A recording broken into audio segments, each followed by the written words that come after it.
Hello students, उम्मीद है कि आप सब अच्छे होंगे।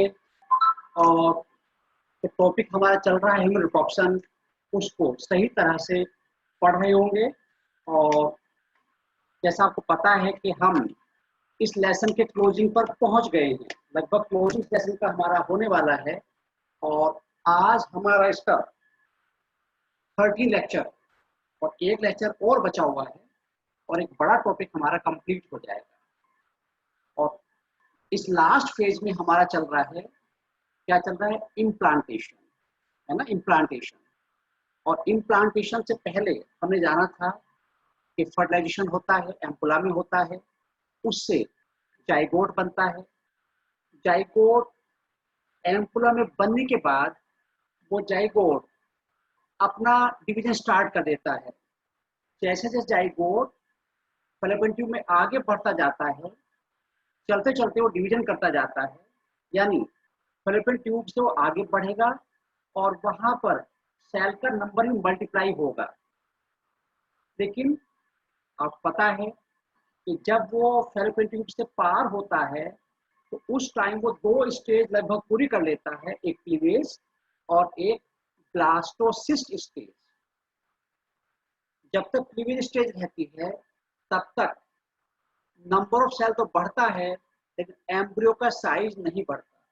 Size of embryo remain constant.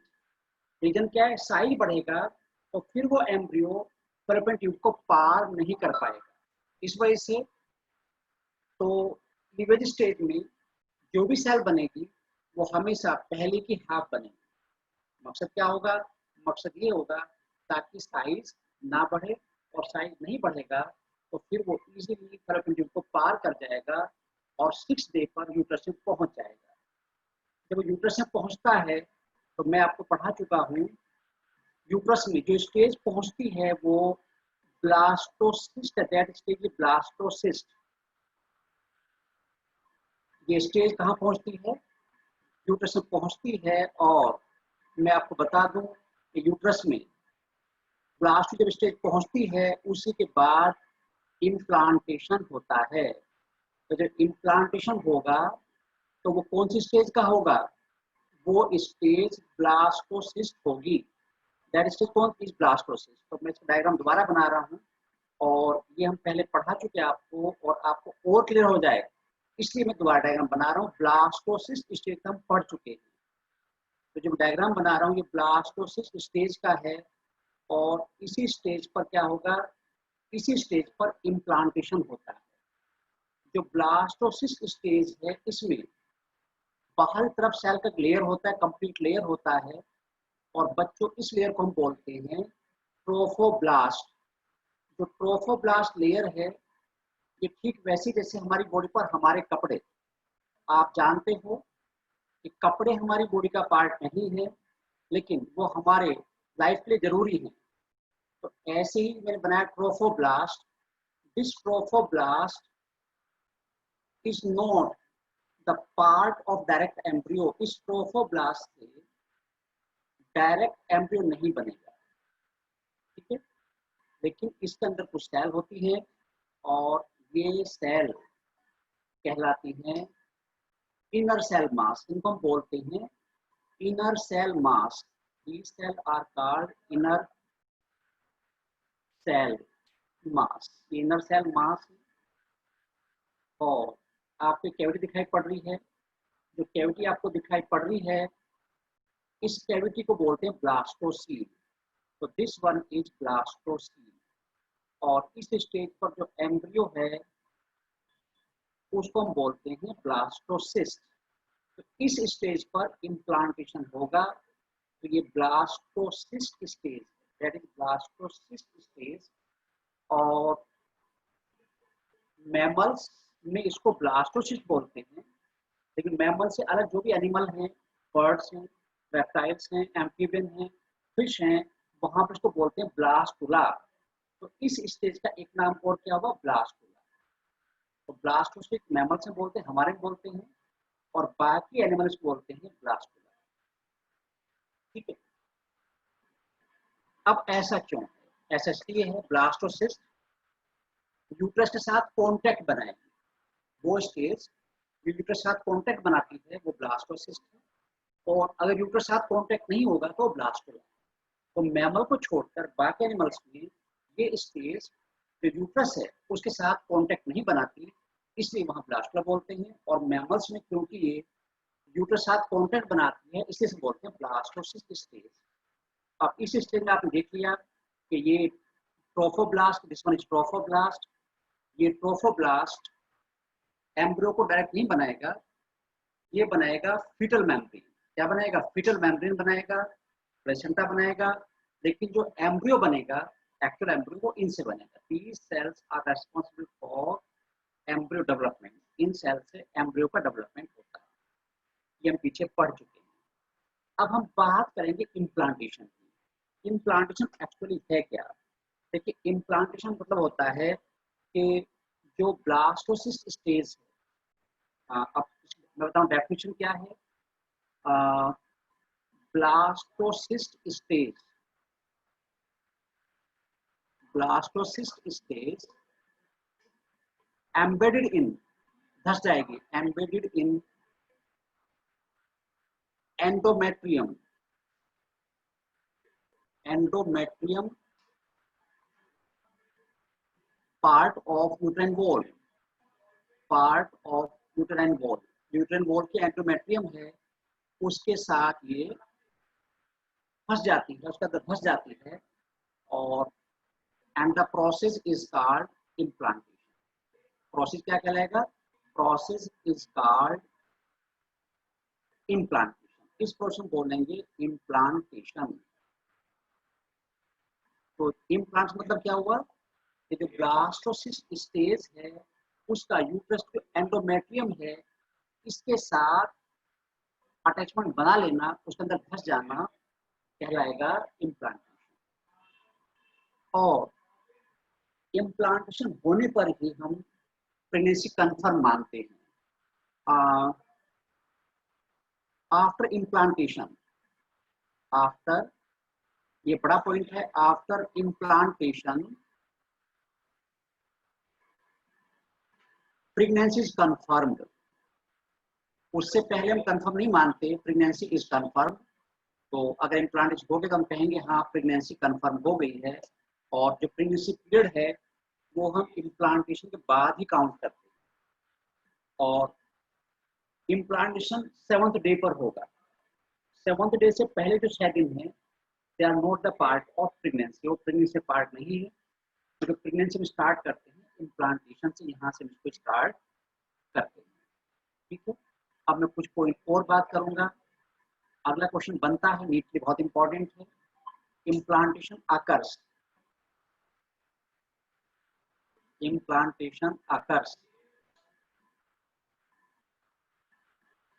Occurs at blastocyst stage. जब स्टेज बन जाएगी तब इम्प्लांटेशन होगा ब्लास्टोसिस्ट स्टेज। तो ये आपको याद रखना है, इस स्टेज पर इम्प्लांटेशन होता है, वो स्टेज है ब्लास्टोसिस्ट, इस पर इम्प्लांटेशन होगा। ठीक है, और एंडोमेट्रियम के साथ होगा। अब implantation occurs on 7th day, जो 7वां दिन है फर्टिलाइजेशन के, on 7th day after fertilization. Fertilization होने के बाद जो 7वां दिन आएगा उस दिन इम्प्लांटेशन होगा। ये भी एक अच्छा पॉइंट होगा, 7th डे आपको याद रखना है। ये 7th डे भी एक इम्पोर्टेंट पॉइंट आपको मिल गया। 7th डे पर इम्प्लांटेशन होगा। और बड़ा पॉइंट क्या है कि इम्प्लांटेशन के लिए एक हार्मोन रेस्पॉन्सिबल है, प्रोजेस्टेरोन हार्मोन। तो ये और इम्पोर्टेंट पॉइंट हो गया, progesterone hormone. Progesterone hormone is responsible for implantation. अगर ये हार्मोन कम बन रहा है या नहीं बन रहा है तो इम्प्लांट नहीं होगा। तो ये हार्मोन बहुत जरूरी है इसके लिए, इम्प्लांटेशन के लिए। तो आपको कई पॉइंट क्लियर हो गए। इम्प्लांटेशन है क्या? जो एम्ब्रियो की ब्लास्टोसिस्ट स्टेज बनी है उसका यूट्रस की वॉल का जो एंडोमेट्रियम लेयर है उसके अंदर धस जाना, फंस जाना इम्प्लांटेशन है। और इम्प्लांटेशन होने के बाद एम्ब्रियो मदर की यूट्रस से में जो ब्लड आ रहा है उससे अपनी जरूरत पूरी करने लगता है। यहाँ से मदर के साथ डायरेक्ट कांटेक्ट हो जाता है। और अब हम ये बता चुके हैं इम्प्लांटेशन के होने पर ही प्रेगनेंसी कंफर्म होती है और वहीं से प्रेगनेंसी पीरियड काउंट होता है। इम्प्लांटेशन ब्लास्टोसिस स्टेज पर होता है और फर्टाइजेशन 7th डे पर होता है और प्रोजेस्टेरोन हार्मोन इसमें रेस्पॉन्सिबल है। ये आपको पता ही है। सॉरी, जो ब्लास्टोसिस स्टेज वो ये स्टेज मैंने बताई है, this one is blastocyst stage. इस स्टेज पर आपने जाना है कि इम्प्लांटेशन होगा। इस स्टेज पर बाहर ट्रोफोब्लास्ट है, अंदर इनर सेल मास है और ब्लास्ट कैविटी है। इसका दूसरा नाम और एनिमल्स में, मैमल से अलग दूसरे एनिमल्स में ब्लास्ट स्टेज होगा। तो implantation is an important step in the development. अगर डायगोट बन गया, एम्ब्रियो बन गया, क्लीवेज स्टेज पूरी होगी और मोलर स्टेज भी बन चुकी, ब्लास्टोसिस स्टेज बन चुकी और इम्प्लांटेशन नहीं हुआ तो आगे डेवलपमेंट नहीं चलेगी। ठीक है, तो और ये पता आपको जो ब्लास्टोसिस स्टेज है, इस स्टेज में 16 और 32 सेल स्टेज होती है। और अगर नंबर की बात है 16 और 32 सेल स्टेज पर इम्प्लांटेशन होता है। तो ये तो बात इम्प्लांटेशन की, जो एक इम्पोर्टेंट पॉइंट बन गया है। और इसमें बोर्ड और नीट दोनों के लिए क्वेश्चन आते हैं। और अगर ये डेटा बोर्ड में लिखते हो तो नंबर तो काटेगा नहीं है, क्योंकि इतने अच्छे डेटा जो है वो बोर्ड में अच्छा लिखता नहीं है, वो सुपरफिशियल लाइन लिखता है इम्प्लांटेशन क्या है और बस 2-3 लाइन लिख के काम खत्म कर देता है। आप इस डायग्राम बनाओगे बोर्ड में और इसे डेटा लिखोगे तो कोई नंबर आपका जरा सा भी नहीं काट सकता। ये इम्प्लांटेशन हो गया। और अभी मैं आपको एक वर्ड और बता रहा हूँ जिसको बोलते हैं एक्टोपिक प्रेगनेंसी। नेक्स्ट टॉपिक क्या बता रहा हूँ आपको, एक्टोपिक प्रेगनेंसी। अब हम बात करने जा रहे हैं बच्चों एक्टोपिक प्रेगनेंसी। इसको भी आप समझोगे। एक्टोपिक एक्टोपिक प्रेगनेंसी ये क्या है, इसको हम एक्टोपिक प्रेगनेंसी कहते हैं। अभी आपने जाना जो इम्प्लांटेशन है वो यूट्रस में होता है ना, यूट्रस के वॉल के साथ होता है, एंडोमेट्रियम के साथ होता है। अब आप ये भी याद रखिए कि एक तो क्वेश्चन ये बनता है implantation occur with the wall of uterus, और एक ऑप्शन ये भी हो सकता है implantation occurs with endometrium of uterus uterine wall. तो परफेक्ट आंसर होगा क्योंकि एग्जैक्ट यूट्राइन वॉल का जो एंडोमेट्रियम है वही पार्टिसिपेट करता है फॉर इम्प्लांटेशन। अब ये क्या है, एक्टोपिक प्रेगनेंसी क्या है, देखिए if implantation occurs, if implantation occurs implantation occurs implantation occurs कब हो रहा है, occurs बिफोर यूटेरस, यूटेरस से पहले हो जाए, बिफोर यूटेरस एक्चुअली यूटेरस में होता है और यूटेरस से पहले ही हो गया, यूटेरस यूटेरस इन फैलोपियन ट्यूब, फैलोपियन ट्यूब। तो ये तो एक डिसऑर्डर हो गया। जो इम्प्लांटेशन होना था यूट्रस की वॉल के साथ वो कहाँ हो गया, वो फैलोपियन ट्यूब के साथ हो गया। It is called ectopic pregnancy. क्या कहेंगे इसको, कहेंगे एक्टोपिक प्रेगनेंसी, ये कहलाएगी एक्टोपिक प्रेगनेंसी। तो आपको क्लियर हुआ कि जो नॉर्मल इम्प्लांटेशन होना है वो यूट्रस की वॉल के साथ होना है और यूट्रस में आने से पहले ही फैलोपियन ट्यूब से जब वो पास हो रहा था एम्ब्रियो वही वो इम्प्लांट कर गया, तो उसे हम कहेंगे एक्टोपिक प्रेगनेंसी। तो ये नॉर्मल प्रेगनेंसी नहीं है, ये डिसऑर्डर। अब इस प्रेगनेंसी का फेट क्या है, क्या ये प्रेगनेंसी कंप्लीट होगी, मैच्योर होगी, या इसके कुछ कॉन्सिक्वेंसेस होंगे? Yes, the maximum life of this pregnancy, the maximum life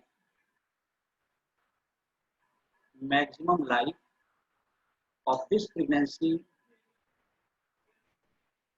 is 1.5 months.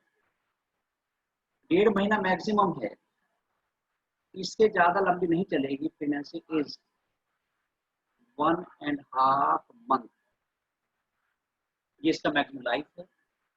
और इस प्रेगनेंसी का जो कॉन्सिक्वेंसेज है, मुसीबत है, वो ये है कि जो फैलोपियन ट्यूब है उसका ल्यूमेन एक ही साइज का रहता है, लेकिन जैसे जैसे एम्ब्रियो साइज बढ़ेगा, that will exert pressure on the wall of fallopian tube, it will cause severe pain। तो इससे क्या होगा कि जो फीमेल है, अगर वो ऐसा हो गया है तो कुछ टाइम बाद ही she will feel heaviness in the lower abdomen, और फिर धीरे धीरे हैवीनेस बढ़ती जाएगी, पेन बढ़ता जाएगा, और इतना बढ़ेगा कि डॉक्टर के पास जाना पड़ेगा। डॉक्टर अल्ट्रासाउंड करेगा, अल्ट्रासाउंड करके कंफर्म होगा कि तो एक्टोपिक प्रेगनेंसी, और सर्जरी करके उसको विड्रॉ करना पड़ेगा। क्योंकि यूट्रस से तो हम फॉरसेप और स्पेक्स टाइप जो इंस्ट्रूमेंट्स उनसे डिलीवर कर सकते हैं बच्चे को इस स्टेज पर, छोटी स्टेज पर 3 महीने तक, लेकिन फैलोपियन ट्यूब तक हम ऐसा नहीं कर सकते, तो सर्जरी करके उसको विड्रॉ करना होता है। तो ये एक्टोपिक प्रेगनेंसी है। इसके बहुत सारे कारण हो सकते हैं। जब आप मेडिकल कॉलेज में जाओगे और गायनेकोलॉजिस्ट बनोगे, तब ये सब आपको पढ़ा जाएगा किन किन केसेस में एक्टोपिक प्रेगनेंसी हो सकती है। उसको हम यहाँ डिटेल डिस्कस नहीं करेंगे क्योंकि हमारा बहुत ज़्यादा मतलब इससे नहीं। तो मुझे उम्मीद है कि आपको इम्प्लांटेशन और जो एक्टोपिक प्रेगनेंसी वो क्लियर हो गया है। ठीक, ऐसे तो नॉर्मल कंडीशन में जब एम्ब्रियो फैलोपियन ट्यूब से पास होता है तो भले उसमें शायद नंबर बढ़ रहा हो, साइज नहीं बढ़ेगा, लेकिन अगर एक्टिव प्रेगनेंसी साइज तो बढ़ने तो बढ़ेगा, या फिर हमेशा ऐसा रहेगा, तो साइज बढ़ना शुरू हो जाता है और वो uterine wall, sorry fallopian tube की वॉल को प्रेशर एक्सर्ट करता है, वो पेनफुल हो जाता है। तो ये भी आपको क्लियर हो गया। अब हमारा नेक्स्ट टॉपिक है, और भी अच्छा टॉपिक है, और वो है फीटल मेम्ब्रेन्स। अब मैं आपसे बात करने जा रहा हूँ किस टॉपिक की, इस लेसन के नेक्स्ट टॉपिक है फीटल मेम्ब्रेन्स। फीटल मेम्ब्रेन्स, ये नेक्स्ट टॉपिक है। और एनसीईआरटी बहुत छोटा दिया हुआ है और बस एक लाइन लिखी हुई है, लेकिन क्वेश्चन इससे एनसीईआरटी से क्वेश्चन आया है, और वो क्वेश्चन जो एनसीईआरटी में है ही नहीं। तो आप 100% ये मान के चलें कि बिल्कुल जो कि तो आने हैं, हाँ मैक्सिमम क्वेश्चन आने हैं, पर कुछ क्वेश्चन अलग भी हो सकते हैं, इसलिए एक्स्ट्रा पढ़ना कोई बुरी बात नहीं है। फीटल मेम्ब्रेन ऑर्गेनाइज एक नाम और है, और extra embryonic membrane, embryonic membrane. तो ये टॉपिक हमें पढ़ना है, और आसान है, मुश्किल कुछ नहीं होता। मुश्किल तब होता है जब आप इंटरेस्ट ना लें या टीचर आपको सही तरह से एक्सप्लेन ना कर पाए, तो वो मुश्किल होता है। आप इंटरेस्ट ले रहे हो और टीचर सही तरह से एक्सप्लेन कर रहा है, तो फिर कोई भी टॉपिक मुश्किल नहीं है। अब फीटल मेम्ब्रेन है क्या? देखिए, पहले तो जानो around the developing embryo, around the developing embryo, जो डेवलपिंग एम्ब्रियो है उसके चारों तरफ, around developing embryo, certain membranes are formed। कुछ मेम्ब्रेन बन जाएंगे, certain membranes are formed, कुछ मेम्ब्रेन बनती हैं, are formed, और इन्हीं मेम्ब्रेन को हम बोलते हैं fetal membrane, which are called fetal membrane. Fetal membrane और एक्स्ट्रा, उसका नाम क्या हो, और एक्स्ट्रा एम्ब्रियोनिक मेम्ब्रेन, क्योंकि एम्ब्रियो के बाहर हैं एम्ब्रियोनिक मेम्ब्रेन। एक्स्ट्रा एम्ब्रियो क्यों कह रहे हैं हम? Because these are outside the embryo, यानी fetal membrane are not the part of embryo proper. तो मैं एक पॉइंट ये भी क्लियर कर देता हूँ, ये एम्ब्रियो का पार्ट नहीं है। जैसे मैंने बोला हमारे कपड़े हमारे बॉडी का पार्ट नहीं है, वो प्रोटेक्शन प्रोवाइड करते हैं हमें, और एक सोसाइटी में भी हेल्प करते हैं।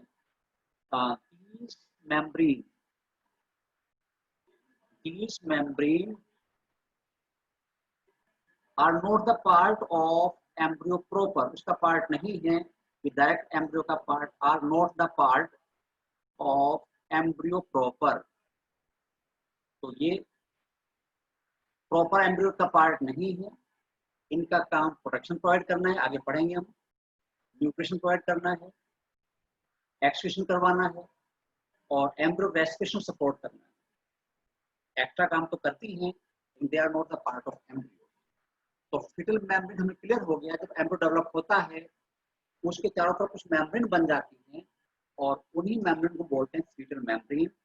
जो बच्चे गांव से कंसर्न रखते हैं या शहर में जिनके यहाँ गाय भैंस हैं, जब काफ का बर्थ होता है तो पहले काफ डिलीवर होता है और उसके कुछ टाइम बाद कुछ मेम्ब्रेन से बाहर आती हैं, जिन्हें रफ लैंग्वेज में, गांव की लैंग्वेज में जेल या जेल बोलते हैं, वो सब फीटल मेम्ब्रेन होती है। These are the fetal membrane. क्या फीटल मेम्ब्रेन सभी वर्टिब्रेट्स में बनती है? नहीं जी, ऐसा नहीं है। तो on the basis of fetal membrane, एक पॉइंट मैं और बता रहा हूँ आपको, on the basis of fetal membrane, basis of fetal membranes, vertebrates are two type, दो तरह के vertebrates हैं। vertebrates are two types, दो तरह के, इनके एग्जांपल आपको याद रखना है। vertebrates are of two types। वो दो टाइप कौन सी बात करेंगे, वो दो टाइप के कौन से हैं? तो अब मैं पहले टाइप की बात करूंगा, उनको बोलते हैं हम, नंबर 1 हम बात करेंगे एन एमनियोट्स। पहले मैं क्या बता रहा हूँ आपको, एन एमनियोट्स, ये कौन है? एन एमनियोट्स कौन है? देखिए, वे वर्टिब्रेट जिनमें फीटल मेम्ब्रेन नहीं बनती उनको बोलते हैं anamniotes. No formation of fetal membrane, बनेंगे नहीं, no formation of fetal membrane, इनमें फीटल मेम्ब्रेन नहीं बनती, फीटल मेम्ब्रेन। तो ऐसे वर्टिब्रेट जिन डेवलपमेंट में फीटल मेम्ब्रेन नहीं बनती उनको एनेम्नियोट बोलते हैं। अब वो कौन कौन है, उसके एग्जाम्पल बता रहा हूँ आपको कि वो कौन कौन है जिनमें ऐसा होता है। तो अब आप एग्जाम्पल देखो, और एग्जाम्पल में फिश हैं। Fish do not produce fetal membrane, and amphibians यानी मेंढक वगैरह जो है, इनमें फीटल मेम्ब्रेन नहीं बनती। बल्कि दो वर्टिब्रेट क्लास ऐसी हैं जिनमें फीटल मेम्ब्रेन नहीं बने। तो फिश और एम्फीबियंस आर एनेम्नियोट, इनके डेवलपमेंट में फीटल मेम्ब्रेन नहीं बनती। अब मैं बात करूंगा दूसरी कैटेगरी, हमने कहा दो तरह के होते हैं। अब सेकंड टाइप कौन है, इन्हें बोलते हैं एमनियोट्स। एमनियोट्स, अब मैं बात कर रहा हूँ एमनियोट्स की, और एमनियोट्स आप उसका उल्टा कर दो, फीटल मेम्ब्रेन बनती हैं, फीटल मेम्ब्रेन्स आर फॉर्म। तो जिनमें बनती है वो एमनियोट्स है, जिनमें नहीं बनती वो एनेम्नियोट्स हैं, आर फॉर्म। इनमें फीटल मेम्ब्रेन बनती है। अब इनके एग्जाम्पल कौन है? अब मैं बात कर रहा हूँ एग्जाम्पल की, और एग्जाम्पल में सबसे पहले रेप्टाइल्स हैं। रेप्टाइल्स में यानी लिजार्ड्स में, स्नेक्स में फीटल मेम्ब्रेन बनती हैं। दूसरा एग्जाम्पल बर्ड्स का है, एविस का है, क्लास एविस जो है इसमें बनती है, बर्ड्स में बनती है। और तीसरी क्लास मैमल्स हैं और इनमें फीटल मेम्ब्रेन बनती है। तो वर्टिब्रेट में 5 क्लास हैं, उनमें 2 क्लास एनेम्नियोट्स की है, नो फीटल मेम्ब्रेन, और 3 क्लास एमनियोट्स की हैं जिनमें फीटल मेम्ब्रेन बनती है। तो आपको क्लियर हो गया कि एमनियोट्स कौन है और एनेम्नियोट्स कौन है, ठीक है। और फीटल मेम्ब्रेन क्या है ये आपको चल गया। तो एम्ब्रियो चारों तरफ कुछ मेम्ब्रेन बनेगी जो एम्ब्रियो का पार्ट तो नहीं होंगी, लेकिन एम्ब्रियो के सर्वाइवल के लिए जरूरी होती है।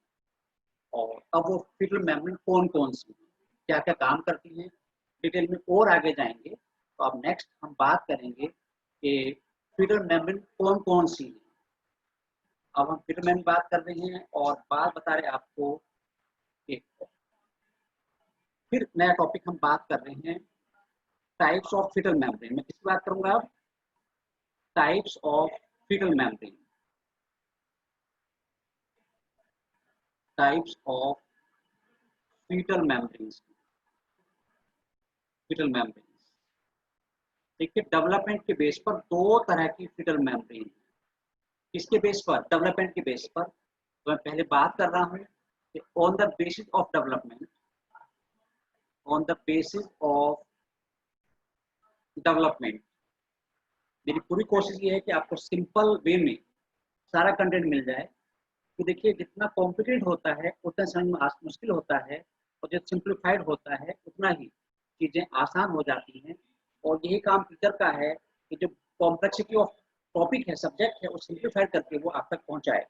मैं पूरी कोशिश कर रहा हूँ, और मैं नहीं कह सकता कि मैं कितना कामयाब हो रहा हूँ, लेकिन मेरा अपना विजन यही है कि सिंप्लीफाइड फॉर्म में वो आपको डिलीवर किया जाए, और जो आपको समझ में नहीं आ रहा है घर, वो यहाँ पे समझ में आ जाए। तो on the basis of development, on the basis of development, fetal membranes are two type, दो तरह की हैं। डेवलपमेंट की बेस बात कर रहा हूँ। Fetal membranes are two type, दो तरह की हैं। Are of two types. अब इनको क्या थी दो टाइप को?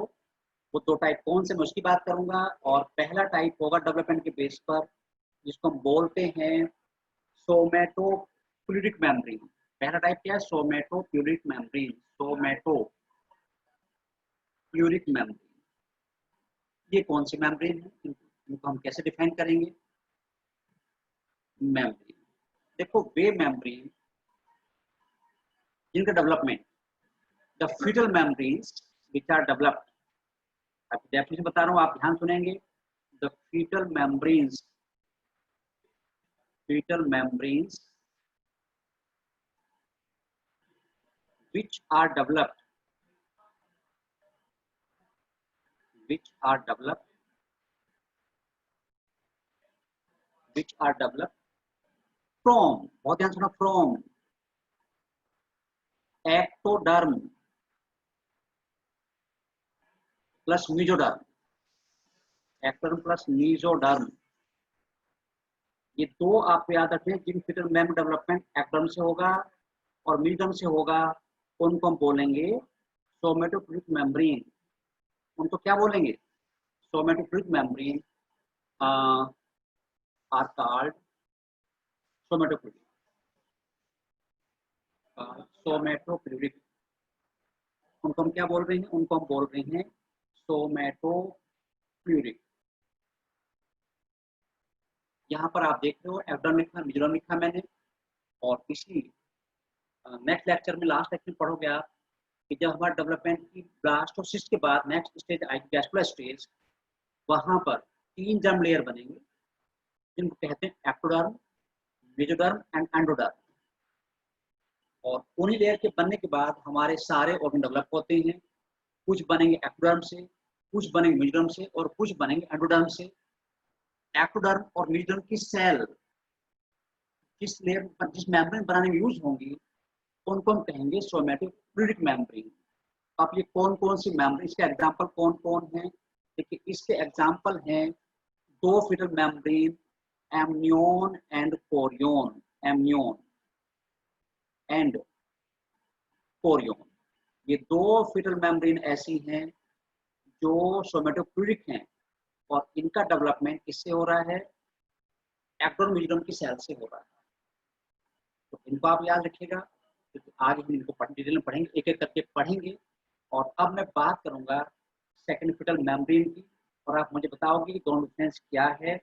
इनको बोलते हैं स्प्लैंक्नोफ्लूइडिक। स्प्लैंक्नो, क्या बोलेंगे? स्प्लैंक्नोफ्लूइडिक मेम्ब्रेन। तो वो सोमैटोफ्लूइडिक हैं, और ये हैं स्प्लैंक्नोफ्लूइडिक मेम्ब्रेन। ये किससे डेवलप होंगे? इनका क्या है? The fetal membrane which are developed, the fetal membranes which are developed from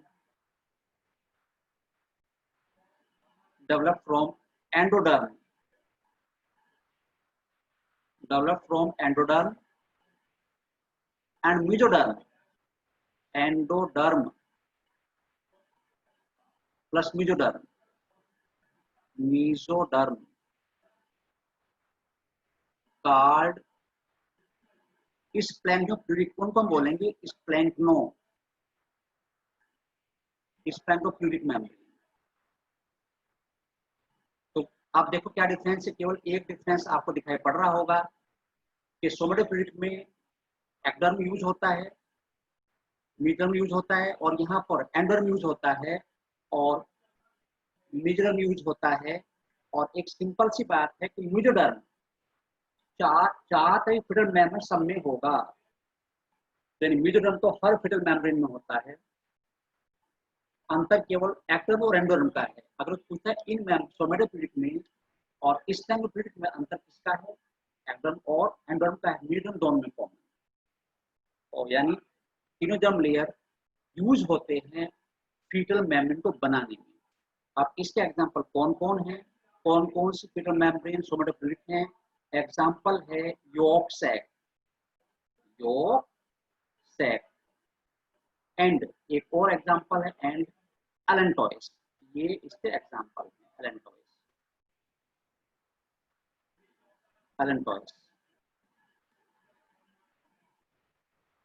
तो अब इसको हम जानेंगे कि इसके एग्जांपल जानेंगे। और ये एग्जांपल मैंने बताया एलेंटोइस एंड दूसरा, सॉरी एलेंटोइस में लिखा नहीं भी, एलेंटोइस।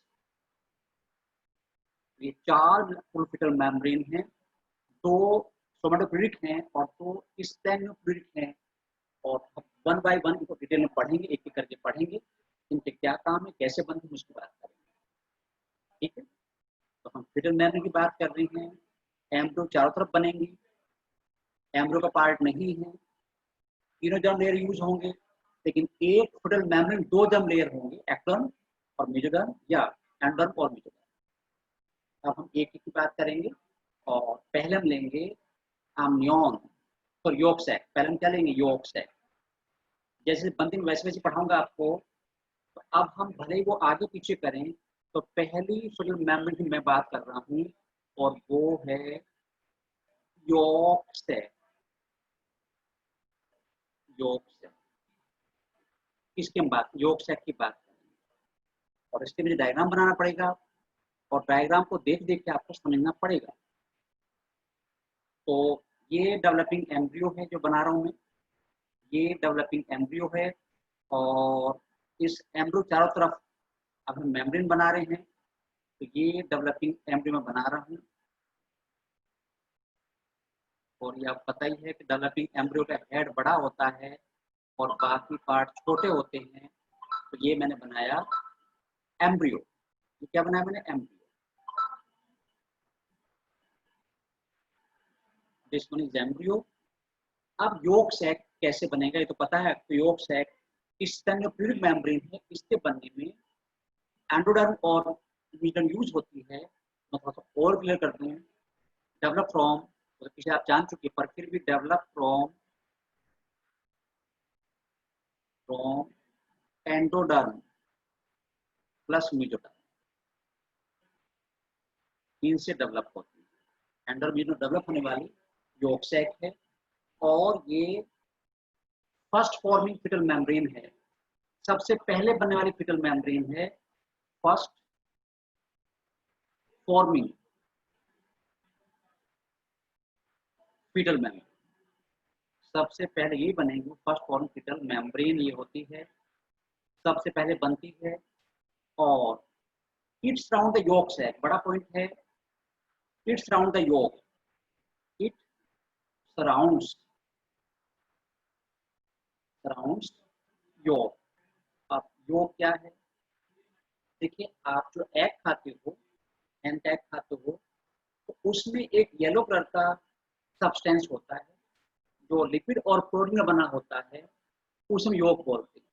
और वही यॉर्क रिजर्व फूड मटेरियल है जो यूज होगा ड्यूरिंग डेवलपमेंट ऑफ एम्ब्रियो।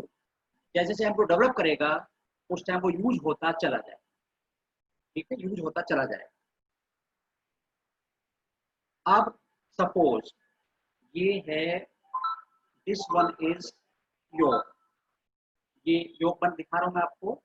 और चलिए ये हमने योग मान लिया और यहाँ पर ये योग है, इसमें लिखता हूँ योग, ये मैंने लिख दिया योग। तो ये योग है और योग के बारे में बात मैं करूंगा, रिजर्व फूड मटेरियल है। और अब क्या होगा, अब इस योग के चारों तरफ मेम्ब्रेन बनती चली जाएगी और इस योग को चारों तरफ घेर लेगी, राउंड कर लेगी, और ये बन गया, इसको हम कहेंगे योग सैक। तो योग तो रिजर्व फूड मटेरियल है, लिक्विड प्रोटीन बना होता है मेनली, और योग सैक उसको चारों तरफ सराउंड कर लेता है। अब एक बड़ा पॉइंट क्या बनता है, जिन एनिमल्स के एग में ज्यादा योग होता है उनमें योग सैक मोर डेवलप्ड होता है। तो इन मेगालेस्थल एग्स, मेगा में जिनमें योग ज्यादा है, इन मेगालेस्थल एग यानी मोर योग जिनमें होगा, more yolk in megalecithal egg, yolk sac is more developed, yolk sac ज्यादा डेवलप होगा, इज मोर डेवलप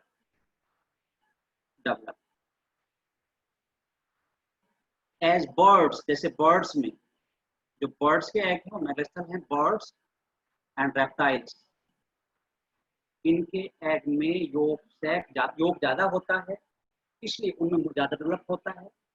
लेकिन जिनके एग में योग का अमाउंट भी बहुत कम है, ना के बराबर है, जैसे मैमल्स है, माइक्रोस्टल एग है, उनमें ये लेस डेवलप होता है। बट इन माइक्रोलेस्थल एग जिनमें योग बहुत कम हो, मिनिमम योग, बहुत ना के बराबर आप बोलते हो मिनिमम योग, अब योग मिनिमम है, माइक्रोस्टल एग है, माइक्रोस्टल एग योग से इज लेस डेवलप, वो लेस डेवलप होगा।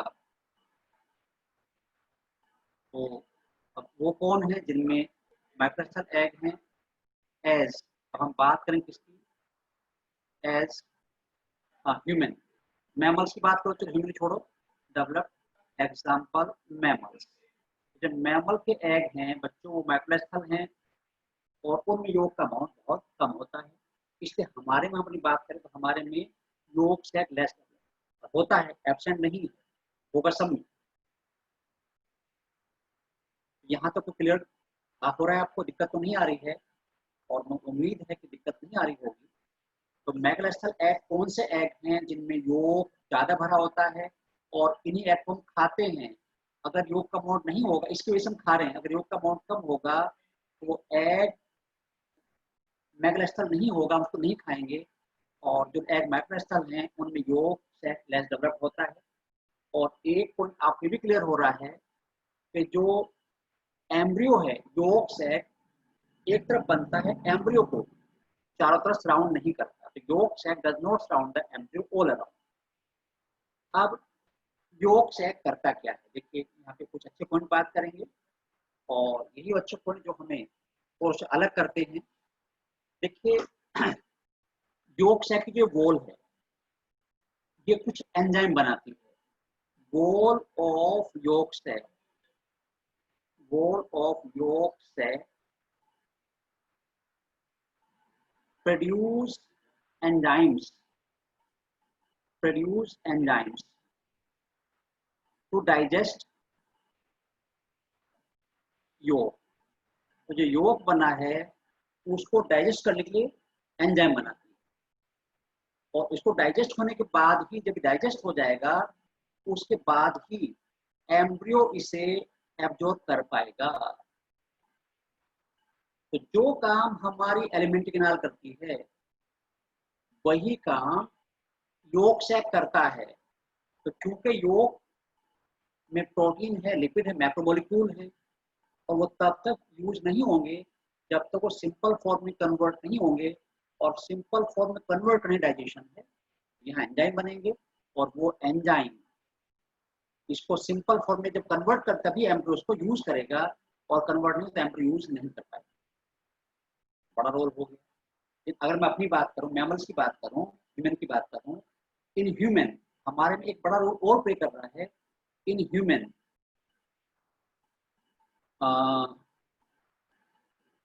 फर्स्ट टाइम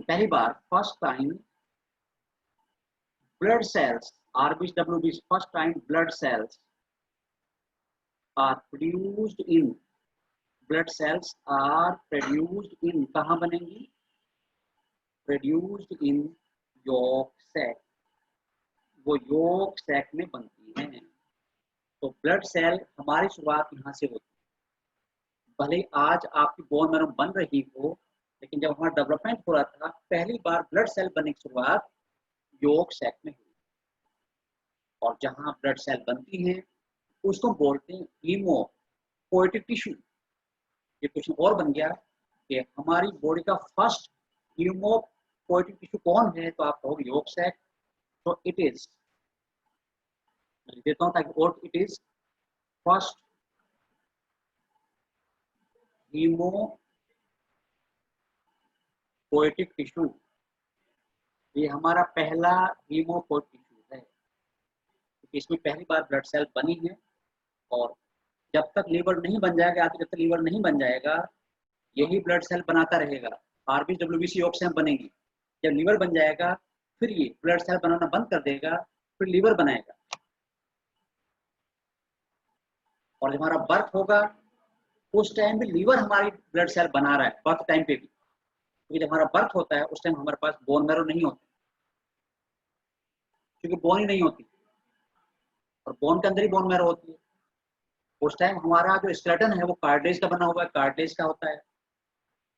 तो जब हम बर्थ हो जाता है, तो कार्टिलेज हमारा है वो धीरे धीरे बोन में रिप्लेस होता है, और फिर उसमें बोन मैरो डेवलप होते, तब जाके बोन मैरो में ब्लड सेल बननी शुरू होती है। तो कई अच्छे पॉइंट आपको मैंने बताए हैं, इनको आप याद रखें। और मैं बार बार कहता हूँ कि अगर लाइव क्लास के बाद भी कोई पॉइंट आपका स्लिप हो जाता है, तो आप रिकॉर्डेड लेक्चर, उसी लेक्चर रिकॉर्डेड फॉर्म में दोबारा सुन सकते हो और उसे क्लियर कर सकते हो। और फिर भी क्लियर ना हो तो हम आपके साथ हैं। आप कुछ क्वेश्चन ये भेजें, मुझसे बात करें, लाइव क्लास में डायरेक्ट पूछें, तो फिर आपका वो क्लियर हो जाएगा। क्योंकि सबसे बड़ी प्रायोरिटी जो हमारी होती है वो आपके डाउट को, कंफ्यूजन दूर करने की। जितना कंफ्यूजन दूर रहेगा, उतना ही स्मूथली आप समझते जाओगे, याद करते जाओगे। तो योग सेट हो गया, ठीक है। तो योग एक टिश्यू है, न्यूट्रिटिव टिश्यू है, जो फूड मैट्रिक्स में होता है। और अब मैं आगे बात करूंगा, योग बनता कहाँ है। भाई एग में पैक है, पर मैं अगर बात करूं योग बनता कहाँ, तो उसकी बात भी होगी। योग की फॉर्मेशन कहाँ हो रही है? आपको क्या लगता है कि योग ओवरी में बनता है, फिलिपिन ट्यूब में बनता है, और या कहीं और बनता है? तो पहले दो तीन बात मैं करूंगा योग की, और मैं लिख रहा हूँ आपका टर्म वाइटेलो जेनेसिस। हालांकि अभी सिलेबस में नहीं है, पर जो पुराना सिलेबस था उसमें आपको क्वेश्चन देखने को मिल जाएगा। तो इसलिए मैं थोड़ा बता दूं आपको, बहुत डिटेल में नहीं जाऊंगा, पर सुपरफिशियली आपको बताता हूँ। फॉर्मेशन ऑफ योग, फॉर्मेशन ऑफ योग, योग का बनना, फॉर्मेशन ऑफ योग एंड डिपोजिशन ऑफ योग, डिपोजिशन ऑफ योग is called वाइटेलोजेनेसिस। तो योग का बनना और उसे डिपोजिट होना वाइटेलोजेनेसिस है।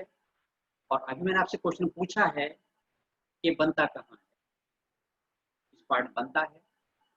और जो मुझे बच्चों जवाब मिल रहे हैं तो उसके अकॉर्डिंग ज्यादातर बच्चों का कहना है कि ओवरी में बन रहा है।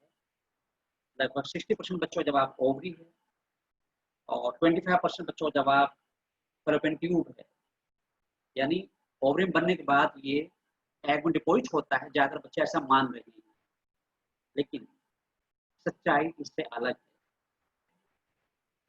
ना तो ओवरी में बनता और ना ही फैलोपियन ट्यूब बनता, फॉर्मेशन ऑफ योग आकर्ष इन लीवर, कहां से कहां क्वेश्चन पहुंचा है, फॉर्मेशन ऑफ योग, फॉर्मेशन ऑफ योग आकर्ष इन लीवर,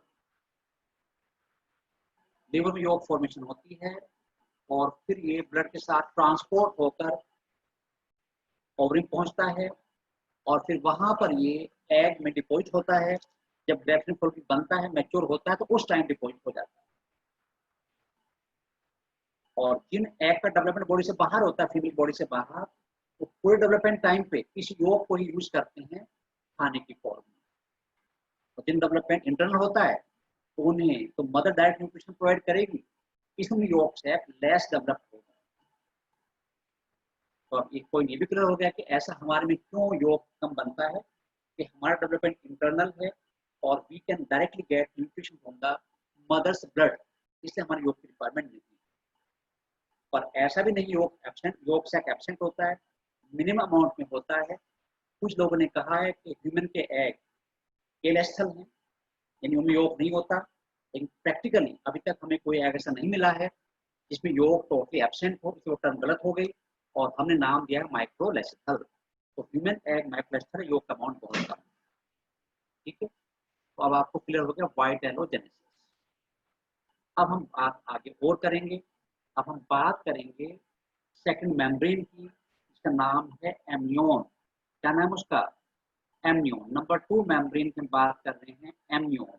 ये जिस ऑर्डर में बनती हैं उस ऑर्डर में आपको बता रहा हूँ, जिस ऑर्डर में फॉर्मेशन होती है मैं उसी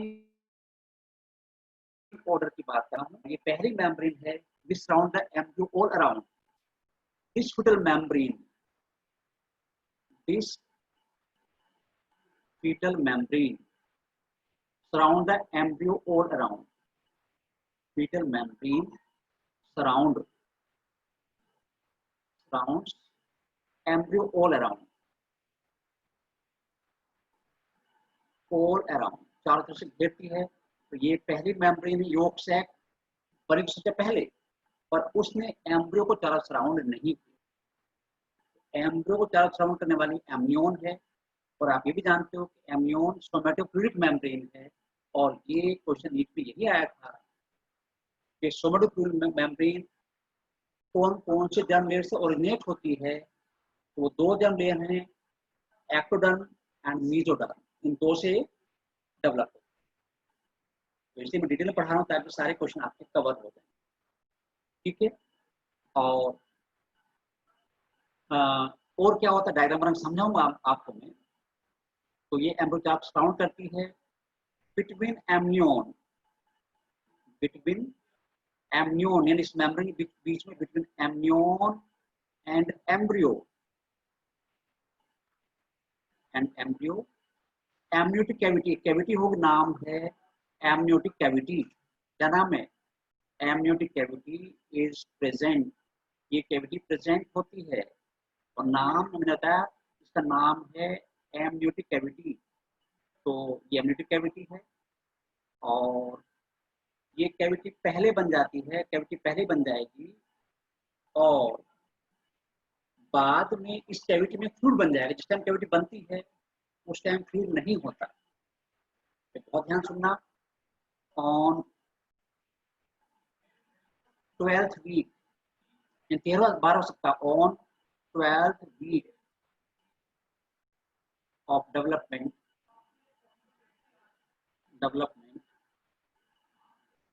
एमनियोटिक फ्लूइड इज फिल्ड। इसमें फ्लूइड भर जाएगा, नाम है amniotic fluid is filled, fluid is filled in cavity. इस कैविटी में एमनियोटिक फ्लूइड भर जाएगा। ये फ्लूइड याद रखना है, ये फ्लूइड 12th वीक पर बन रहा है, बाल तब बन रहा है और कैविटी पहले बन जाती है, लेकिन फ्लूइड 12th वीक में बने। ठीक है, अब हम डायग्राम बना के एम्नियोन के बारे में बात करेंगे। और तो डायग्राम के बिना बायोलॉजी बिल्कुल ऐसी है जैसे किसी पेड़ पर लीव्स ना हो। जैसे प्लांट लीव्स होती है उसकी वजह से उसका जिंदगी चलती है, और डायग्राम ना हो बिल्कुल रूखी रूखी लगती है, टूकी सूखी लगती है और उसका कोई मकसद नहीं होता, तो फिर हम वही डायग्राम बनाएंगे दोबारा से, और आप इसे देखोगे कि मैं डायग्राम बना रहा हूँ। पहले मैंने बनाया एम्ब्रियो, दिस इज एम्ब्रियो, ये मैं एम्ब्रियो बना रहा था और डायग्राम बड़ा बनाऊंगा ताकि मैं सारा डायग्राम इसी में बना दूँ। तो ये एम्ब्रियो पहले बनाया था हमने, और एम्ब्रियो थोड़ा बड़ा हुआ है, तो ये तो हुआ एम्ब्रियो, दिस इज एम्ब्रियो, आपको भी पहले बन चुका है। पर चूंकि मुझे चारों फिटर मेम्ब्रेन समझानी है, ये एम्ब्रियो है। और अभी पीछे आपने योक सैक बनाया था, योक सैक, और योक सैक आपने ये बनाया था, वन साइड योक सैक बना था, और इस योक के जो सैक के अंदर क्या भरा हुआ है, उसके अंदर योक भरा हुआ था, हम फिर भर देंगे, ये भर गया। ये तो आप पहले ही पढ़ चुके, तो आप देख चुके पहले, ये सब पहला पार्ट का है, और इसको मैं दोबारा नहीं लिखूंगा क्योंकि पीछे हो चुका है। और अब मैं बनाऊंगा क्या, अब मैं बनाने जा रहा हूँ, अब हम बनाने जा रहे हैं एम्नियोन। अब देखो ये मैं बना रहा हूँ एम्नियोन, दिस इज एम्नियोन, ये मैंने बनाया एम्नियोन। और एम्नियोन आप देख रहे हो ये एम्ब्रियो को चारों तरफ घेर रही है।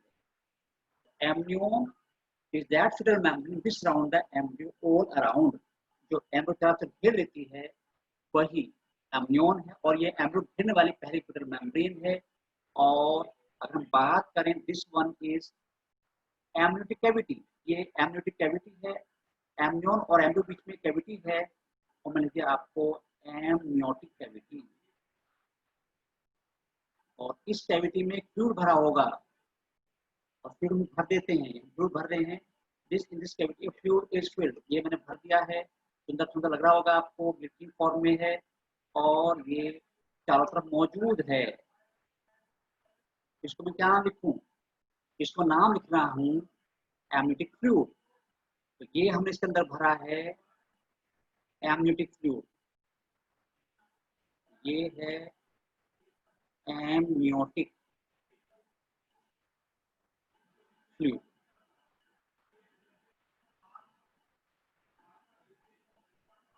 और ये फ्लूइड जो है ये 13th वीक में बनता है। अब एमनियोटिक मेम्ब्रेन करती क्या है, ठीक है, अब देखिए थोड़ी बात करेंगे एमनियोटिक मेम्ब्रेन क्या करती है। तो देखिए एमनियोटिक मेम्ब्रेन एम्ब्रियो को प्रोटेक्शन प्रोवाइड करती है, इसके फंक्शन भी हम धीरे धीरे जानते हैं।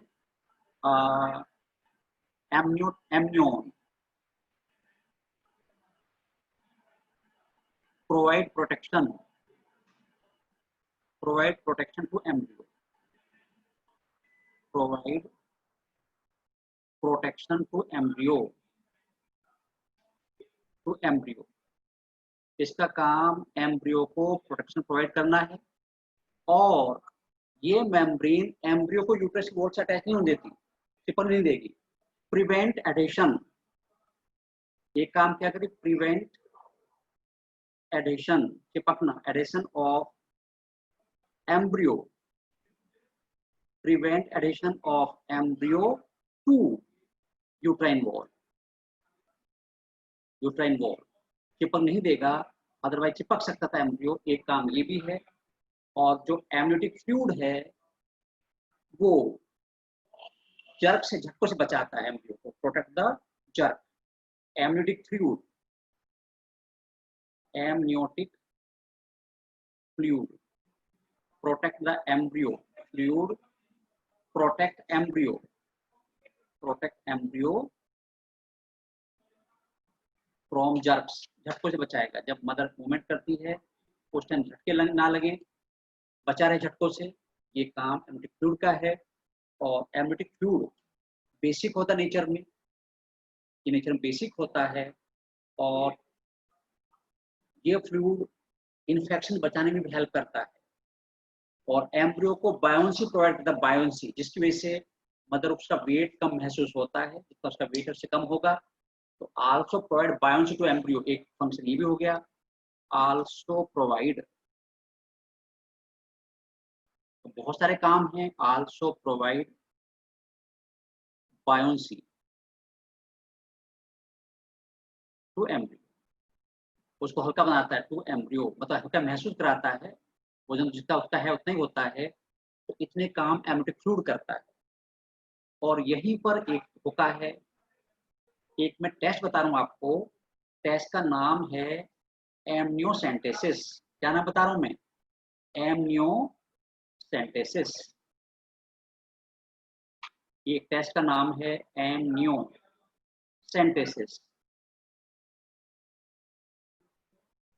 एक ऐसा टेस्ट जो एमनियोटिक फ्लूइड पर डिपेंड करता है। This test depends on amniotic fluid.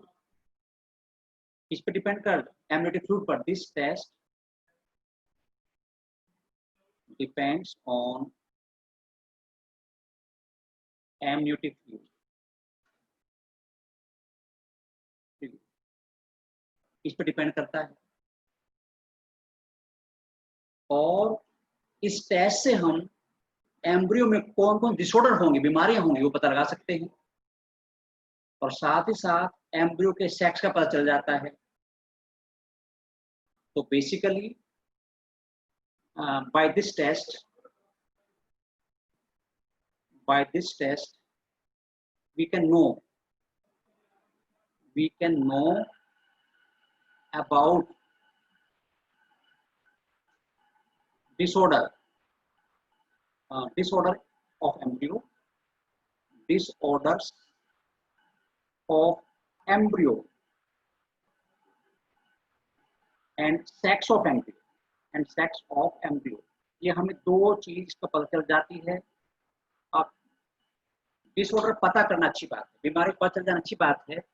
लगभग 37 जेनेटिकल डिसऑर्डर जिनका कोई इलाज नहीं है, हमें पता चल जाएगा इस टेस्ट से। और अगर कोई ऐसा डिसऑर्डर है जिसका लाइफ बच्चे थ्रेटनिंग है, उसको बर्थ करना कोई फायदा नहीं है, तो फिर उस बच्चे को एबॉर्ट कराया जा सकता है, मेक एबॉर्शन करा सकते हैं। और कई कंट्रीज में ये है, कई कंट्रीज में प्रेगनेंसी कंफर्म होने के बाद इस टेस्ट को कराया जाता है, और अगर टेस्ट पॉजिटिव है तो फिर प्रेगनेंसी कंटिन्यू होती है, और उस टेस्ट का रिपोर्ट नेगेटिव है तो फिर उसको एमटीपी कराना पड़ता है, उसका एबॉर्शन कराना पड़ता है। अब इंडिया में ये टेस्ट लगभग बैन है, डॉक्टर की एडवाइस के बाद हो सकता है। और इसका बैन क्यों है? क्योंकि हम सेक्स पता कर लेंगे, और अगर फीमेल फिटस है उसको फिटिसाइड करा देंगे, मरवा देंगे, कन्या भ्रूण हत्या जिसे बोलते हैं, फीमेल फिटिसाइड बोलते हैं उसको। तो in India it is not, एक पॉइंट हो गया। इन इंडिया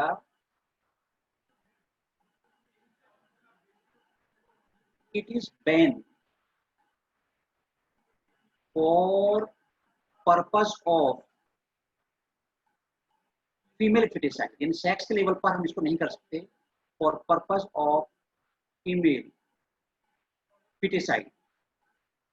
जो फीमेल फिटिसाइड है उसके पर्पस के लिए बैन है, बाकी डिजीज के लिए हम कर सकते हैं, पर्पस ऑफ फीमेल फिटिसाइड। अगर आप सेक्स का पता लगवाएं तो उसके लिए बैन है, वो नहीं कराया जा सकता, और उसके लिए पनिशमेंट है डॉक्टर और कपल दोनों को, मम्मी पापा दोनों को। एक क्वेश्चन बन गया कि एमनियोसेंटेसिस किस लिए बैन है? For the purpose of female foeticide it can not be applied. लेकिन हाँ, अगर बच्चे के बारे में हमें पूरा क्लियर करना है कि उसमें कौन कौन डिसऑर्डर हो सकते हैं जिनका इलाज नहीं है, हार्ट प्रॉब्लम, ब्रेन प्रॉब्लम और डिसऑर्डर, तो वो हम पता लगवा सकते हैं। अब यहाँ पर एक बड़ी बात और बता रहा हूँ मैं, जो ये फ्लूइड है, ये जो फ्लूइड आपको दिखाई पड़ रहा है, तो इस फ्लूइड में एम्ब्रियो की सेल्स होती हैं,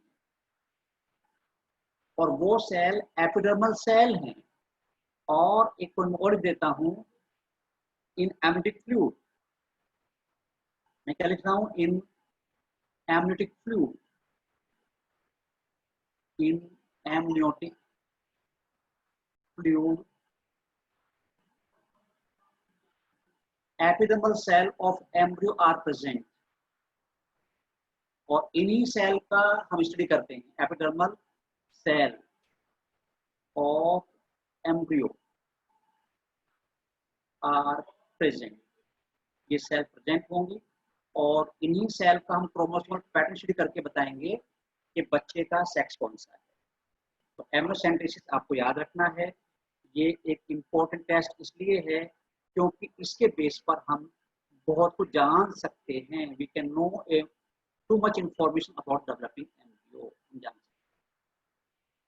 और कौन सी सेल होती है, आप याद है, सेल होती है एपिडर्मल सेल। क्वेश्चन कब पेपर में आ सकते हैं, आंसर पेपर में नहीं है। ये एमनियोसेंटेसिस है और अब तक हम 2 फीटल मेमोरी जान चुके और अब हम अगले फीटल मेमोरी की बात करेंगे, इसका नाम है कोरियोन। तो एमनियोन आपको याद रखना इंपॉर्टेंट हो गया क्योंकि एमनियोन एम्ब्रियो को सराउंड करने वाली पहली फीटल मेम्ब्रेन है और एम्ब्रियोटिक कैविटी में फ्लूइड भरा होता है, एम्ब्रियोटिक फ्लूइड बोलते हैं, बेसिक नेचर में होता है और वो एम्ब्रियो झटकों से बचाता है, प्रोटेक्शन प्रोवाइड करता है इन्फेक्शन से। और साथ ही साथ इसमें एपिडर्मल सेल का एनालिसिस करके बच्चे की सेक्स, बीमारी और वो सिंड्रोम तो नहीं है, ये सब पता लगा सकते हैं। अब मैं बात करूँ नेक्स्ट फीटल मेम्ब्रेन की, जिसका नाम है क्या, जिसका नाम है कोरियोन। तो मैं थर्ड फीटल मेम्ब्रेन बात कर रहा हूँ और इसका नाम है कोरियोन। कोरियोन देखिए, ये सबसे बाहर की फीटल मेम्ब्रेन है। इट इज आउटर मोस्ट, सबसे बाहर, यानी एम्ब्रियो के बाहर होगी। It is outermost fetal membrane, outermost है, सबसे बाहर तरफ है आउटर मोस्ट फीटल मेम्ब्रेन। और ये मेम्ब्रेन करेगी क्या, this membrane provide, this membrane provide, ये डायग्राम बनाकर क्लियर करेंगे। This membrane provides respiratory subsurface, respiratory surface, respiratory surface for the embryo, surface to the embryo, embryo को इसके थ्रू कैसे एक्सचेंज होगा, surface to the embryo, to the embryo, तो इसके through mother से एम्ब्रियो को ऑक्सीजन मिलेगी, CO2 बाहर जाएगी और इससे हम बोलते हैं रेस्पिरेटरी सरफेस प्रोवाइड करते हैं और ये गैसेस एक्सचेंज में हेल्प करता है। गैस एक्सचेंज जो होगी वो कोरियोन से, ठीक है। एक तो काम कोरियोन का ये है। दूसरा, कोरियोन गिव राइज, जो कोरियोन है, chorion give rise finger like projection, जैसे उंगली होती है, give rise finger like projection, जैसे उंगली होती है ऐसे बाहर निकलते हैं, फिंगर लाइक प्रोजेक्शन। और उनको हम क्या कहेंगे, कार्ड कोरियोनिक विलाई, उनको हम बोलेंगे कोरियोनिक विलाई। इससे जैसे उंगलियां हैं ऐसे बाहर निकलते हैं और उनको बोलते कोरियोनिक विलाई। और यही विलाई हमारा प्लेसेंटा बनाने में पार्टिसिपेट करती हैं। एंड बड़ा पॉइंट बन गया, and these villi are used in placenta formation, यानी प्लेसेंटा बनवाएंगी। प्लेसेंटा, ये हम अपनी बात कर रहे हैं, प्लेसेंटा फॉर ह्यूमन की बात कर रहे हैं, प्लेसेंटा फॉर्मेशन। और क्योंकि हमारे प्लेसेंटा कोरियोनिक विलाई से बनता है, इसलिए हमारा प्लेसेंटा कोरियोनिक प्लेसेंटा है। तो ह्यूमन प्लेसेंटा इज कॉल्ड, ये पॉइंट हो सकता है और टफ पेपर में आ सकता है। तो human placenta is called, human placenta को हम क्या बोलेंगे, placenta is called chorionic placenta, उसको बोलते हैं कोरियोनिक। ये हमारे में सब में नहीं है, कोरियोनिक प्लेसेंटा हमारे में है, बाकी एनिमल की बात नहीं कर रहे हैं, लेकिन ह्यूमन के लिए है और किसी में नहीं होता कोरियोनिक प्लेसेंटा। तो हमारा प्लेसेंटा कोरियोनिक है क्योंकि इसमें कोरियोनिक विलाई यूज हुई है जो कोरियन से निकली है, ठीक है। तो ये बाहर की मेम्ब्रेन है और जैसा पता ही है ये सोमेटोफ्लूइडिक मेम्ब्रेन है। और अब मैं डायग्राम बना के समझाऊंगा इसको ताकि आपको बिल्कुल क्लियर हो जाए।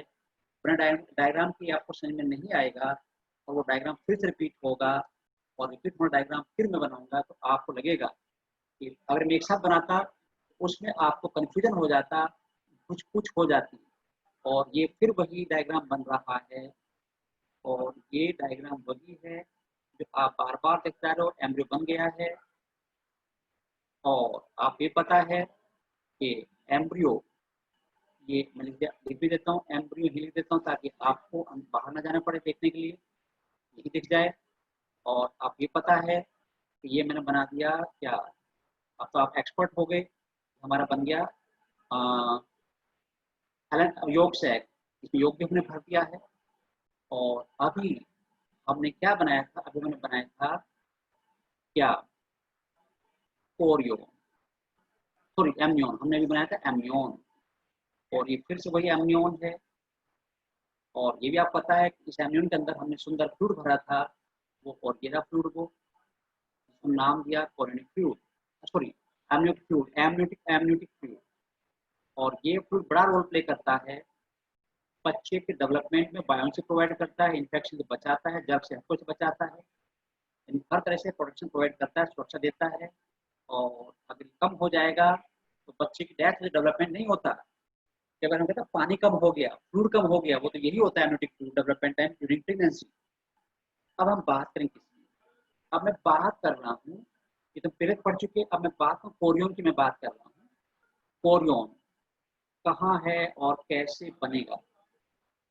देखिए जो कोरियन है, अब मैं उसको बना रहा हूँ कोरियन, ये मैं कोरियन बना के लेके चल रहा हूँ, और ये कोरियन फिर यहाँ से निकल के आया है, और ये चारों तरफ होगा, एम्ब्रियो चारों तरफ होगा, सब चारों तरफ सराउंड करने वाले अगर तो मेम्ब्रेन है तो वो Korean, that is Korean.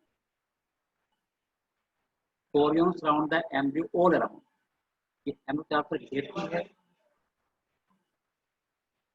Actually ये कोरियन इज कॉल्ड कोरियन।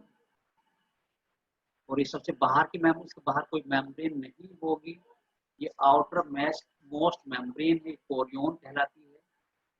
और अगर आप देख रहे हो कि एम्ब्रियो, एमनियन और कोरियन के बीच में कैविटी है, जिसे बोलते हैं chorio amniotic cavity, chorio amniotic cavity. ये किसके बाहर कैविटी है, ये एम्ब्रियो के बाहर की, सबसे बाहर की मेम्ब्रेन है, कोरियन है, और ये कैविटी बन गई इसके बीच में। तो सबसे पहले जो मेम्ब्रेन आएगी वो कोरियन आएगी, और इसी के थ्रू गैस एक्सचेंज होगा। अभी मैंने आपको बताया है कि इससे कुछ फिंगर लाइक स्ट्रक्चर निकलती हैं, और उनको क्या बोलेंगे, उनको बोलते हैं, these structure are called chorionic villi. मैं बना रहा हूँ कोरियोनिक विलाई, और इन्हीं विलाई से क्या बनेगा, इन्हीं विलाई से बनेगा प्लेसेंटा, ये बन गई फिंगर लाइक स्ट्रक्चर, और इनसे बनता है ये है chorionic villi, these are called chorionic villi. इनको क्या कहेंगे, कोरियोनिक विलाई कहेंगे। और यही विलाई प्लेसेंटा बनाने में यूज होती है। तो कोरियन आउटरमोस्ट सरफेस बना रहा है, ब्रेस्टिंग सपोर्ट कर रहा है, प्लेसेंटा बनवा रहा है, और पूरे एम्ब्रियो को चारों तरफ सराउंड करता है, चारों तरफ घेरता है। अब अगर आप देख रहे हो कि सारी फिटल मेम्ब्रेन एक ही पॉइंट से राइज हो रही है, यहीं से निकल रही सारी फिटल मेम्ब्रेन। मैं एक पॉइंट और लिख देता हूं ताकि और क्लियर हो जाए। All fetal membrane, all fetal membrane, जितनी फिटल मेम्ब्रेन है, all fetal membranes membranes are arise, निकलती कहां से, are arise from gut part of embryo. ये एम्ब्रियो गट पार्ट है, निकल रही गट है, फ्रॉम गट, ये एक अच्छा क्वेश्चन और पड़ गया, gut part of embryo, gut part of embryo, ये एम्ब्रियो के गट पार्ट से एराइज होती है। ठीक है, तो ये कोरियन है, और इसके काम हम पीछे पढ़ लिए हैं। और अब मैं बात करूंगा लास्ट फिटल मेम्ब्रेन की, जो लास्ट है, जो बोलते हैं एलेंटोइस। तो डायग्राम ये रखा जाएगा। और अब मैं बात कर रहा हूँ किसकी, फोर्थ फिटल मेम्ब्रेन को बोलते हैं क्या? एलेंटोइस। एलेंटोइस ये फोर्थ फिटल मेम्ब्रेन है, और आपको पता है ये स्प्लैंक्नोफ्लूइडिक है। स्प्लैंक्नोफ्लूइडिक यानी एंडोडर्म और मीडियम से बनती है। अब देखिए इसी गट पार्ट से एक और फिटल मेम्ब्रेन अराइज होती है, और ये फिटल मेम्ब्रेन एम्ब्रियो को चारों तरफ सराउंड नहीं करती, बल्कि एम्ब्रियो के एक साइड में पड़ी रहती है और बैग लाइक होती है। ये देखो ये बना रहा हूं मैं, एक बैग लाइक फिटल मेम्ब्रेन, और इसको हम बोलते हैं क्या? ये है अलेंटोइस। This is allantois. इसमें क्या बोलूंगा? इसको मैं बोलूंगा एलेंटोइस। ये एलेंटोइस है, और लास्ट में बनने वाली फिटल मेम्ब्रेन है। और एलेंटोइस लास्ट फॉर्मिंग, सबसे बाद में लास्ट फॉर्मिंग, ये last forming fetal membrane, forming fetal membrane, fetal membrane सबसे बाद में बनती है। बैग लाइक है। कैसी है? बैग लाइक है, जैसे बैग होता है इस तरह दिखाई पड़ रही है आपको, बिल्कुल ये लग रहा है बैग लाइक है। और एक बड़ी बात और है, ये पूरे एम्ब्रियो को सराउंड नहीं करती, यानी दो मेम्ब्रेन ऐसी हैं, योक सैक और एलेंटोइस, जो पूरे एम्ब्रियो को सराउंड नहीं करती, बल्कि एम्ब्रियो की एक तरफ मौजूद होती है। और जो एम्ब्रियो का वेस्ट है, एक्चुअली वेस्ट है, वो इसमें इकट्ठा होता है। हम ये बोल सकते हैं वेस्ट ऑफ एम्ब्रियो, जो वेस्ट है, जैसे यूरिन है, waste of embryo collected, waste of embryo collected in allantois, यहाँ इकट्ठा होता रहता है, और ये बर्थ के साथ ही बाहर आता है। लगभग आधा लीटर यूरिन इसमें इकट्ठा हो जाता है, and that release at the time of birth. और आप ये भी सरप्राइज होगा कि एम्ब्रियो का जो वेस्ट है वो यूरिया नहीं है, excretive waste of embryo, excretive waste of embryo, waste of embryo is allantoin, is allantoin. Allantoin होता है जो हमारे में क्या है, जो हमारे में यूरिया है, इसमें एलेंटोइन, इट हैज एलेंटोइन। और ये सेफेस्ट वेस्ट है, इसका कोई साइड इफेक्ट नहीं है। सेफेस्ट वेस्ट, जितने हालांकि कूड़ा कभी सेफ नहीं होता, सेफेस्ट वेस्ट है। जैसे घर में आपके न्यूज़पेपर रखे हुए हैं, वो कोई रखे हैं, कोई गंदगी नहीं फैलाएंगे, ऐसे रखे रहेंगे, लेकिन सब्जी और आलू रखे हो तो खराब हो जाएंगे, गल जाएंगे। तो एलेंटोइन सेफेस्ट वेस्ट है, और इस एलेंटोइन की वजह से नाम दिया एलेंटोइस। जो नाम दिया गया है ये ऐसे दिया गया है क्योंकि जो एम्ब्रियो का बेस वो एलेंटोइन है, और इस बैग लाइक एलेंटोइस में स्टोर हो रहा है। और क्योंकि इसमें वेस्ट स्टोर होता है, इसलिए एलेंटोइस को हम बोल सकते हैं urinary bladder of embryo. It is also known as it is also known as urinary bladder of embryo। Urinary bladder, जो काम यूरिनरी ब्लैडर कर रहा है, एम्ब्रियो के लिए वही काम ये कर रहा है, यूरिनरी ब्लैडर ऑफ एम्ब्रियो। तो आप ये जान चुके कि fetal membrane are not direct part of embryo. तो एम्ब्रियो का डायरेक्ट पार्ट नहीं है, बल्कि एम्ब्रियो के बाहर के मेम्ब्रेन्स हैं, और ये डिफरेंट फंक्शन परफॉर्म करती हैं। चार हैं, क्या का फंक्शन परफॉर्म करेंगी वो वन बाय हमने जान लिया। हमने योग सैक जान लिया, हमने एम्ब्रियोन जान लिया, कोरियन जान लिया, और फाइनली एलेंटोइस को भी जान लिया। और इस डायग्राम का यूज हम नेक्स्ट लेक्चर में करेंगे, क्योंकि प्लेसेंटा बनता हम दिखाएंगे। तो यहाँ पर ये वाला पार्ट गिरिंग से प्लेसेंटा बनेगा। ये फुल्ले जो विलाई हैं, कोरियन विलाई हैं, ये यूटेन वॉल में जो एंडोमेट्रियम है उसके जो ब्लड पूल है कैपिलरी के साथ कॉन्टेक्ट बना लेंगे, और फिर मदर के ब्लड के थ्रू एम्ब्रियो को न्यूट्रिशन मिलना शुरू हो जाएगा और वो प्लेसेंटा कैसे बनेगा ये हम नेक्स्ट लेक्चर में पढ़ेंगे। और वो 14 जो लेक्चर हमारा होगा वो लास्ट है इसका, और उसके बाद हम इसके क्वेश्चन डिस्कस करेंगे इंपॉर्टेंट बोर्ड के भी और नीट के।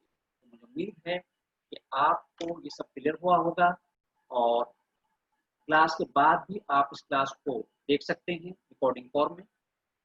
और मैंने पहले कहा है कि डायरेक्टली कॉन्टेक्ट आप डाउटली कर सकते हो।